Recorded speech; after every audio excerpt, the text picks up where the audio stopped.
My first question is very simple. Was this a bailout?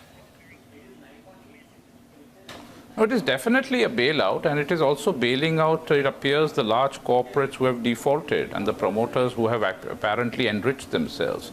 Because the view appears to be that the banking sector and therefore the national exchequer should take the haircut. And these large promoters who have also siphoned off monies from a lot of the projects, it appears they're going to get away scot-free. And if this is the case, then, this issue will be debated in Parliament.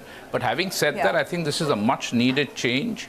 And it's a big positive for the government banks, which have been really languishing. And the government has been failing to do its job as the owner in recapitalizing them till now.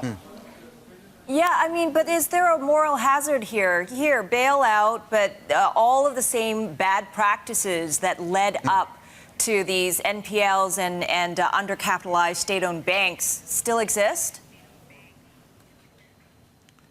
See, I think you must understand firstly why they came into this situation. They came into this situation because global capital kept telling the government that you cannot keep increasing expenditure because it is highly inefficient.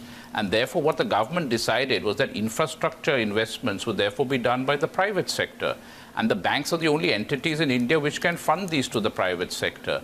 Now, with the demand slowdown, both globally and well as in India, a lot of these projects got stuck. And they were directed by the government to fund these, because the private sector banks wouldn't have taken this type of risk.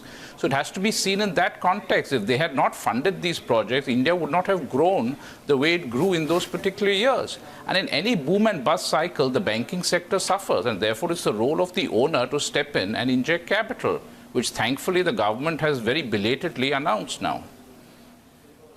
Does this then lead to a credit explosion? And the reason I bring that up, when the news first came out, I thought about the situation in China in the late 90s when essentially Beijing did the same thing. The banks went on to list, and then we had them extend a lot of credit into the crisis, into where we are right now. Is India going through that China moment now? See, to repeat India's China moment, the state in India has to invest much more. Now, currently, again, with global credit rating agencies and global capital actually pressurizing governments everywhere not to spend, I really do not see the economy picking up. Yes, you will clean the banking sector, but it does not mean that credit will flow, because there is no demand today. It is not that, there's a problem in supply of credit, that even with these constrained banks, they were still continuing to grow retail credit. It's just that the corporate sector is not borrowing from the banks because they're all their capacity is all underutilized, and therefore they need more demand. Now, for more demand to come in such a situation, the fiscal deficit has to expand.